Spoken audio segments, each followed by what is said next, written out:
Hello guys, welcome to my channel. तो आज मैं स्टार्ट करने वाली हूँ न्यू ड्रामा। स्टोरी के स्टार्ट में एक लड़का रूम में घुसा और लाइट्स ऑन की। वहाँ बेड पर एक लड़की सो रही थी। उसने उसकी नाक पकड़कर दबा दी। लड़की नाटक कर रही थी। उसे लगा कि मर ही जाएगी और उठकर बैठ गई। लड़के ने उससे नीचे चल के खाना खाने को कहा, लेकिन उसने मना कर दिया। तो वो लड़का उसे पीठ पर उठाकर ले गया। अब फ्लैशबैक के साथ पास्ट दिखाया गया। उस लड़की का नाम डेजी है और वो विनलैंड असाइलम में थी। कुछ दिनों पहले एक सीईओ ने उसे वहां से निकाला। अब मिस्टर लियर को दिखाया गया। शायद उनका नाम इंग्लिश में सबटाइटल्ड है। स्टोरी के हिसाब से उनका यही नाम है। खैर, वो उस हॉस्पिटल में आया। उसके आदमी ने बताया कि वहाँ ज़्यादातर लोग मेंटली इल हैं। डेजी वहीं सीढ़ियों पर बैठी थी। उसके आदमी ने बताया कि वो 3 साल पहले वहाँ आई थी और मेंटली सिक है। वो 21 साल की है और उसके बारे में कोई जानकारी नहीं है। लियो टायलर ने उसे देखा और उसे उसकी बहन याद आ गई। कुछ साल पहले बहुत सारे लोग मरे हुए पड़े थे और वो छोटा था और एला, जो कि उसकी बहन का नाम है, वो उसके सामने खड़ी थी। टायलर ने उसे ले चलने को कहा। डेजी खुश थी। उसने सोचा नहीं था कि एक दिन वहां से निकल पाएगी। इसके बाद डेजी उसके घर में थी और मेट्स बातें कर रही थी कि वो पागल है तो उनके लिए काम करना आसान होगा। खैर, जब टायलर वहाँ आया तो डेजी ने उसके बारे में बताया। वो 25 साल का है और बहुत ही खड़ूस है। वो लेयर ग्रुप का सीईओ है। जिसने भी उसके साथ काम किया वो रिच हो गया, लेकिन अब सब उससे हेट करते हैं क्योंकि उसने उन पर चार्ज कर दिया है। उसके साथ काम करने वाला अगर कोई गलती करता है तो वो गया समझो। डेजी पागल नहीं थी, लेकिन वो पागल होने का नाटक कर रही थी तब तक जब तक उसे पता नहीं चल जाता कि उसने उसे वहां से निकाला क्यों। वो उछल कर गई और टायलर के ऊपर जा गिरी। उसने उसे संभाल तो लिया, लेकिन डेजी के मन में था कि अगर उसे पता चला कि वो नाटक कर रही है तो वो गई। खैर, मेट्स ने माफी मांगी कि वो उसे रोक नहीं पाई, लेकिन टायलर ने उन्हें काम से निकाल दिया। वो डेजी को उठाकर ले गया। डेजी समझ गई थी कि उसे वहां पर रखा जाएगा, लेकिन एक पागल का उसे क्या काम, ये सवाल उसके दिमाग में गूंज रहा था। कुछ समय बाद वो अपने आप में उलझी हुई थी। टायलर वहां आया और उसका चेहरा ध्यान से देखा। उसका चेहरा बिल्कुल उसके जैसा था, लेकिन किसके जैसा ये डेजी नहीं समझ पा रही थी। क्या वो उसकी एक्स थी या फिर दुश्मन?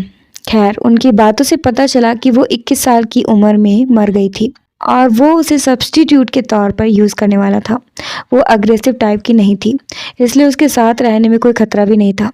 डेजी को लगा कि वो उसकी एक्स ही थी। उसने अपने आदमी से जाने को कहा और कहा कि वो वहीं पर सोएगा। वहीं सोएगा सुनकर ही वो चौंक गई। उसने अपनी शर्ट खोलनी शुरू कर दी तो डेजी को लगा कि वो एक पागल औरत के सामने ही कपड़े उतार रहा है।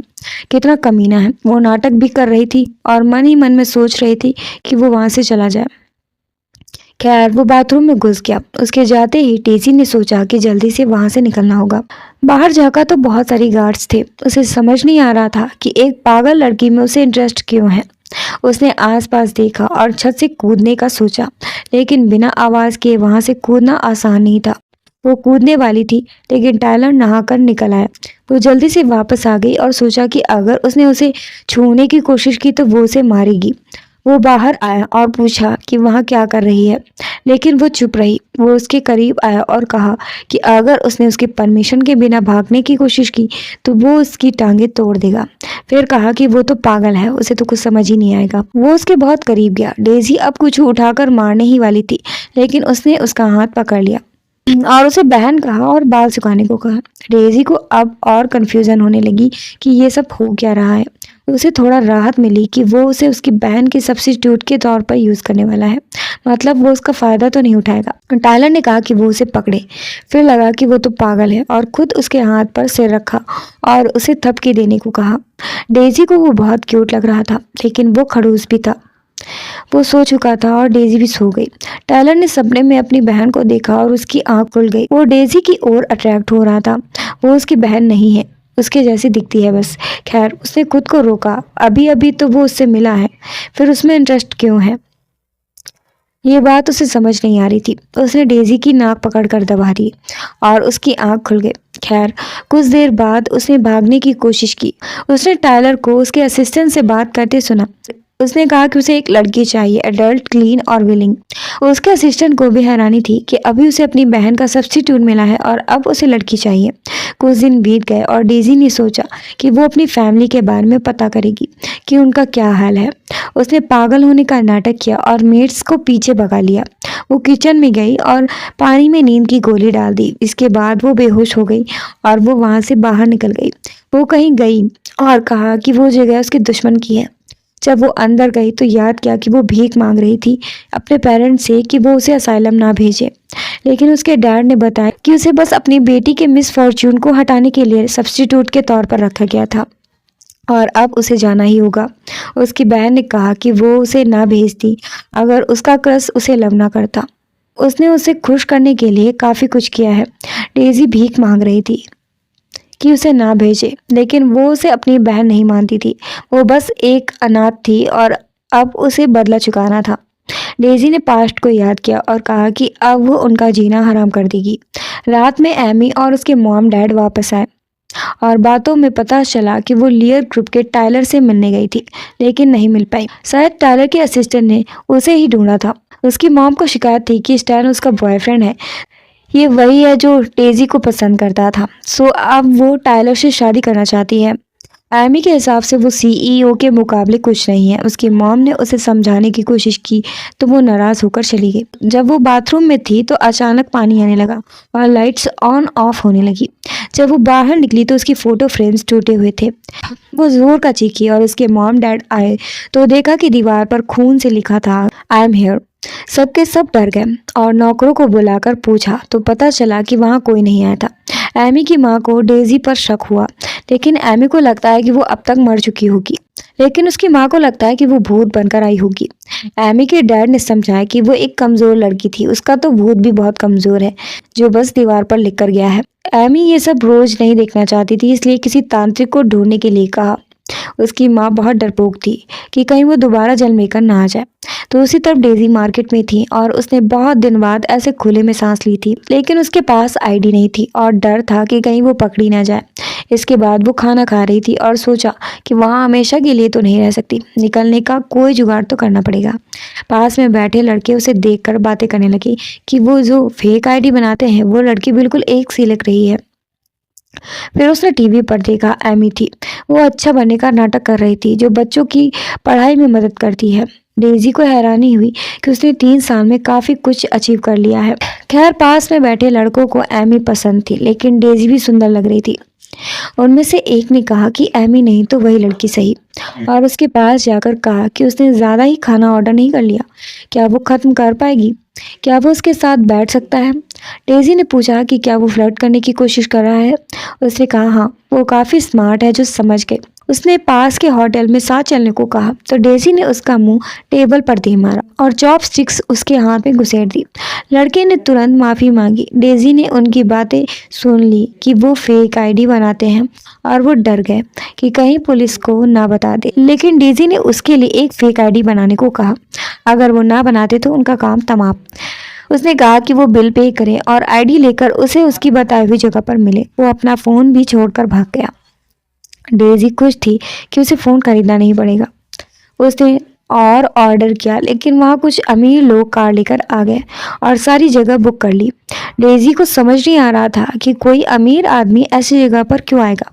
फिर उसने टायलर के असिस्टेंट को देखा और समझ गई कि टायलर ही है और तुरंत वहाँ से निकली। वहाँ पर पड़ी एक हुडी को पहन लिया और मास्क लगाकर निकलने की कोशिश की, लेकिन टायलर के असिस्टेंट ने उसे फूड स्टॉलर समझ लिया और खाना बनाने को कहा। उसने वार्न किया कि अगर अच्छा खाना नहीं बनाए तो वहाँ पर दोबारा नहीं दिख सकती। मजबूरी में उसे जाना पड़ा। उसने देखा कि टायलर एक लड़की के साथ था और वो काफी अजीब थी। उसने कहा कि उसे सब अजीब बोलते हैं क्योंकि उसे ज्वेलरी और बैग्स पसंद नहीं है, उसे तो स्ट्रीट फूड पसंद है। डेजी को लगा कि उसे ऐसी लड़कियां अच्छी लगती होंगी। असिस्टेंट डेजी के सर पर खड़ा था और अब उसे सर्व करने जाना था। वो डर ही रही थी कि कहीं वो उसे पहचान न ले। वो लड़की ज्यादा ही चिपकू थी और उसके करीब आने की कोशिश कर रही थी। टायलर ने डेजी से रुकने को कहा तो वो डर गई। उसने उस लड़की से खाना चुनने को कहा, लेकिन वो अपनी हद पार करने लगी और गन निकाल कर उसे मारने की कोशिश की। टायलर ने उसे दूर फेंक दिया और डे ने लगी उस लड़की को गोली मार दी। सब एकदम से डर गए। उसका असिस्टेंट भी चौंक गया। उसने असिस्टेंट से पूछा कि उसने लड़की ढूंढने को कहा था या फिर किलर। उसने माफी मांगी और कहा कि वो उसे मार सकता है। टेलर ने उस लड़की के बारे में पता करने को कहा कि उसे किसने हायर किया था। वो जा ही रहा था लेकिन रुक गया और डेजी के सर पर गन तान दी। उसने कहा कि वो एक स्टॉलर होकर भी इतनी ब्रेव कैसे है। जरा सा भी नहीं डरी। डेजी जानती थी कि वो उसके जैसे लोगों को नहीं मारता। खैर वो चला गया और वो घर जाने वाला था। उसके जाते ही उसने चैन की सांस तो ली, लेकिन घर जाने वाला है ये सुनकर वो डर गई। उसने सोचा कि उसे पता चला तो वो गई और भागकर उसकी कार की डिक्की में घुस गई। और रास्ते में असिस्टेंट ने कहा कि उसे गलती सुधारने का मौका दे, वो दूसरी लड़की ढूंढेगा। टायलर को वैसी लड़की बिल्कुल भी पसंद नहीं थी। उसे मेंटली इल लड़की चाहिए थी। ये सुनकर डेजी चौंक गई। उसने कहा वैसी जैसी उसके घर में रहती है। डेजी को लगा कि वो नौकरानी की बात कर रहा है। उसने कहा कि क्या उसे उस पागल लड़की के बारे में सोचना चाहिए, लेकिन फिर वो सब्स्टिट्यूट नहीं रह जाएगी। खैर वो पहुंच चुके थे और टायलर शायद जानता था कि वो डिक्की में है। इधर मेट्स की अब जाकर आंख खुली और उन्हें लगा कि वो थक कर सो गई थी। जब टायलर ने पूछा डेजी कहाँ है तो उन्होंने कहा कि वो सो रही है। जब टायलर कमरे में गया तो ये पहला सीन था जो हमें स्टोरी के स्टार्ट में दिखाया गया था। उसने जाकर उसकी नाक दबा दी। डेजी को लगा कि अब वो मर ही जाएगी तो उठकर बैठ गई। टायलर ने उससे चलकर डिनर करने को कहा, लेकिन वो शांत रही और वो उसे उठाकर ले गया। अब जब खाने की टेबल पर थी तो डेजी पागल जैसी हरकत कर रही थी। टायलर ने मेड से पूछा कि वो खाना खाती है या नहीं। डेजी अभी भी ठूस कर आई थी और अब वो और खाना नहीं खा सकती थी। उसने सोचा कि ये अच्छा मौका है, उसे पागल लड़की पसंद है, आप दिखाएगी कि पागल लड़की होती कैसी है। और चावल वो अजीब तरीके से खाने लगी, मुंह के बाहर निकल रहा था, लेकिन टायलर को वो क्यूट लग रही थी। ये सुनकर उसके मुंह का खाना बाहर निकल आया। मेट्स ने कहा कि वो उसे कहीं और ले जा सकती है, लेकिन टायलर नहीं चाहता था। उसने उसकी पसंद के बारे में पूछा, वो ज़्यादा पिकी तो नहीं थी। टायलर ने कहा कि उसे बारबेक्यू नहीं खाना चाहिए। डेजी को शक हुआ कि कहीं उसे पता तो नहीं चल गया। टायलर ने उससे कहा कि वो क्या खाएगी क्या नहीं ये वो डिसाइड करेगा। क्या उसे समझ में आया? असिस्टेंट ने कहा कि उसे एक शब्द भी समझ नहीं आता है, मेट्स देख लेंगी। उसने डेजी का हाथ पकड़ा। उसने एक ब्रेसलेट टाइप का कुछ पहना हुआ था। उसने वो निकालने के लिए कहा, लेकिन वो काफ़ी सॉलिड बना था।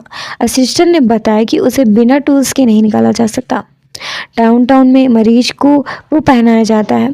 लोग उसे निकालने के लिए अपना हाथ तक काट देते हैं ताकि वहां से भाग सके। अगर वो ब्रेसलेट के साथ पकड़े जाते हैं तो उन्हें सज़ा दी जाती है। टायलर को वो अच्छा नहीं लग रहा था कि वो हमेशा एक गंदी जगह से आई लड़की रहे। उसने उस ब्रेसलेट को और अच्छे से डिज़ाइन करने के लिए कहा। वो आज रुकने वाला था। ये सुनकर डेजी डर गई कि कहीं वो उसका फ़ायदा तो नहीं उठाएगा, लेकिन उसे कॉल आया और वो चला गया। मेट्स उसके बारे में बातें करने लगी कि उसके डैड जरूर किसी औरत को घर लाए होंगे। वो अपने डैड की वजह से ही इतना रूड हो गया है। उसके डैड ने उसकी मॉम के मरने के तुरंत बाद ही उनकी बेस्ट फ्रेंड से शादी कर ली थी। डेजी उनकी बात सुन रही थी और सोचा कि जल्दी से वहां से निकलना होगा, क्योंकि उसे शक हुआ कि टायलर उसके बारे में जानता है। उसने अपने घर में कैमरा लगाया हुआ था और देखा कि उसके घर में तांत्रिक पूजा हो रही थी और रिपोर्टर्स को कॉल करके बता दिया। जल्दी रिपोर्टर्स ने उसके घर पर धापा बोल दिया और सब भागने लगे। डेजी आज चैन से सोने वाली थी क्योंकि अगले दिन हेडलाइंस में उनकी ही खबरें होने वाली थी। इधर टायलर अपने घर गया और नौकर ने उसके डैड की ओर से माफ़ी मांगी कि उसके डैड दोबारा किसी को नहीं लाएंगे, लेकिन वो गुस्से में था। ये घर उसकी माँ का था और वो किसी भी औरत का आना बर्दाश्त नहीं कर सकता था। खैर उसके असिस्टेंट को डेजी के बारे में कुछ पता चला था।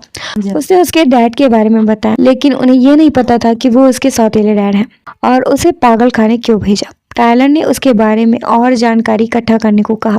असिस्टेंट ने उसे न्यूज़पेपर दिखाया जिसमें कल रात की तांत्रिक पूजा के बारे में लिखा था। वो पूजा आत्मा को नर्क भेजने के लिए थी। असिस्टेंट ने बताया कि तांत्रिकों ने डेजी क्लार्क का नाम लिया था। नाम सुनते ही टायलर समझ गया कि वो डेजी ही है। उससे पूछा कि क्या कोई उसे इतना हेट करेगा कि उसे मरने के बाद भी नर्क भेजने की कोशिश करे। असिस्टेंट ने कहा नहीं, लेकिन उसे हेट करने वाले बहुत हैं। असिस्टेंट ने कहा कि वो मरने से पहले अपने दुश्मनों को खत्म कर सकता है उसने कहा कि वो अपने पास रहने वाले किसी भी क्रीचर को परेशान करने नहीं दे सकता। असिस्टेंट को लगा कि उसने कोई पेट पाला होगा। दूसरी तरफ एमी न्यूज़ देख कर परेशान हो चुकी थी। अब तो घर पर अंडे फेंकना भी शुरू हो गया था। सब उसे कोस रहे थे कि मरे हुए को भी नहीं छोड़, जरूर कोई पाप किया होगा। एमी परेशान हो गई और अपने मॉम डैड से बताया। उसकी मॉम को लगा कि ये भी डेजी कर रही है। उसके डैड ने कहा कि वो एक कॉन्फ्रेंस रखेंगे और कहेंगे कि तांत्रिक ने उन्हें धोखा दिया था। वो अपने फैंस की आत्मा की शांति के लिए पूजा कर रही थी। लेकिन एमी रिपोर्टर से बात नहीं करना चाहती थी। उसके डैड ने टेलर से बात करने को कहा, लेकिन उसे टेलर से मिलने का मौका ही नहीं मिला। तो उसके डैड ने कहा कि उसे उसके बॉयफ्रेंड स्टैन से शादी कर लेनी चाहिए ताकि अफवाहें बंद हो जाएं। इसके बाद वो स्टैन के साथ थी और थैंक्स कहा कि वो ना होता तो वो कुछ ना कर पाती। उसने 2 और लोगों की हेल्प ली थी, लेकिन उसने साफ मना कर दिया। उसके दिमाग में यही था कि अगर टायलर उसका बॉयफ्रेंड होता तो कोई इस पर उंगली भी नहीं उठा पाता। तभी उसने वहाँ पर डेजी को देखा। और यहीं पर इस पार्ट को खत्म करते हैं guys. Thanks for watching. Please like share comment and subscribe. तो मिलते हैं नेक्स्ट पार्ट में।